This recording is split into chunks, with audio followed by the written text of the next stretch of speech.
We're the only electric utility company to meet Louisiana's reliability standards for each of the last 25 years. And last year, we kept the lights on more than 99.9% of the time. That's what keeps CLECO energized.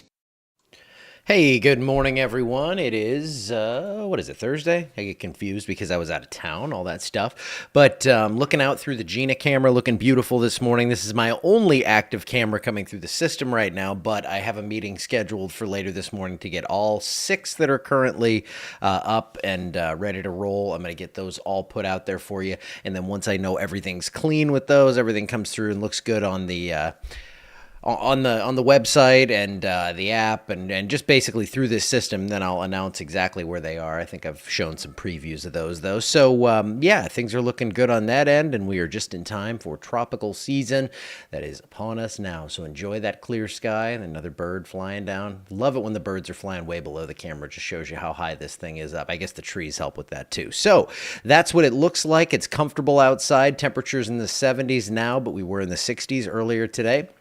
A couple of showers off the Gulf Coast. Big rains in Florida. We talked about this last week, and they've had flash flood warnings, flash flood emergencies, all that kind of stuff. So not a great time to be in Florida, and they have more rain on the way. So what does that mean for us? Well, that doesn't mean anything, but everything's going to kind of pull back to the western side of the Gulf of Mexico, and I'll show you that here in just a bit. There's that 65 up in Winfield. I think that's an old reading, but, that's how it goes here. We take what we get. 71 in Alexandria, 78 in DeRidder by 9 o'clock, I think is what the planner is going to show. We'll be at 75. Which is pretty much what I think we will see. So that's what we're looking at for today. 90, maybe a little warmer than that. Humidity's not too bad, so the heat index is not going to be a major issue. Making sure that's not for me. Okay, we're good. 66 tomorrow morning, mid-60s once again here, low humidity, and again, 75. Clear skies at 9. We get up into the low 90s for today, so it looks like a pretty decent day. Now, let's get into the tropical stuff here. Right now, this is just a current image here. Your tropical moisture, you can see the deeper moisture here when we get up toward these reds. That's where the real deep stuff is. That is what's streaming up over Florida. I love that I'm using my arrow and it's invisible when I'm in the show. It helps me, I guess. So that area down there in the southeastern Gulf of Mexico, that is actually going to kind of pivot back toward the west.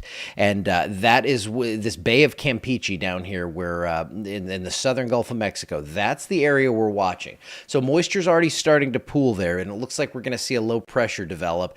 And, the tendency is it basically looks like it's going to try to move slowly west, maybe west-northwest. The question is then, does this make landfall? Does part of this kind of push inland and then we see those lower pressures sit there and then something else pops up on the eastern side of it? Lots of possible solutions, and I'll just show you the general idea here with the GFS model. You can see that moisture streaming up over Florida to start things, lots more rain for the southern half of that state, and then everything kind of pulls back to the west, like I was talking about. This Bay of Campeche down, if you wonder where that is, just check out Houston, go all the way down here into this bowl there south of Houston, west of Cancun and Cozumel and all that. That's what we're talking about down in the southern Gulf of Mexico. And you can see how a lot of activity starts to pop up. And by Monday or even Sunday, we start to get that moisture surge in here. And that means more rain and thunderstorms. But look down there, there's not a real strong signal for a strong system. They desperately need rain here in northeastern Mexico, southern and western Texas. So this could be one of those deals where everybody wins here. We get some rain up here into Louisiana, though I think we stay away from any sort of flooding threat. And then the thing I'm going to be watching here is, so south of Houston, that's the Bay of Campeche. If you go to the right from there, that northern little, that Yucatan Peninsula, that thing sticking up there, that part of Mexico. That area, if we look off to the east here, that's where I'm going to be watching for the potential for something to try and form on kind of the northeast or eastern end of this trough that is going to be created by whatever forms down there. So we have a lot to watch, and right now we have about a 40% chance of development in the next 7 days. I don't think we see anything in the next couple of days, but we will probably see something, if not get named, something making a run at getting named here. I think these chances are going to come up in the coming days, and then we're going to have to watch how all that interacts with everything going on to the east and that northeastern extension of the trough, all these things that I think about that you don't have to worry about. But for right now, there is no imminent threat locally, though I think rain chances do come up. So if you have enjoyed this dry break, I don't believe it's going to continue on much longer. Here are your sea surface temperatures temperatures. I thought I adjusted this to the Gulf of Mexico, but you get the idea. We want to be 80 or above to see, we don't want to be, but if it's 80 or above, that's when we see the potential for some tropical development to really sustain itself. That's kind of the borderline baseline temperature for things to strengthen. And we have mid 80s across the Gulf. So the water temperatures are plenty warm.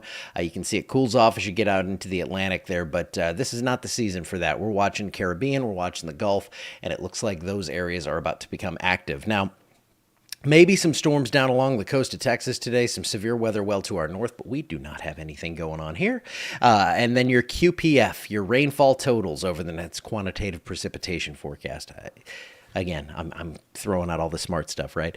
So you can see rain totals up along I-20 through Wednesday, pretty light. Rainfall totals I-10 and south, where we've actually been a little drier over the last couple of months, apart from the big severe weather outbreaks, but rainfall totals have been lower. It looks like we're going to replace that with some heavier rainfall there. 2 to 4 inches, maybe a little bit more down south of I-10, depends on these tropical showers and storms and how they set up and exactly where that center decides to kind of consolidate and if it decides to consolidate, but you get the idea. From north to south, it looks like we're going to go from not that wet to some pretty heavy rainfall. And for us right here in the middle, this is what this breaks down to. Rain chances, 40% Sunday. That's when we return the moisture. You can see those overnight lows. That's a trick to look for this time of year. If we go from the mid-60s to the low to mid-70s, that's moisture returning because we can't cool that much, can't cool that efficiently at night.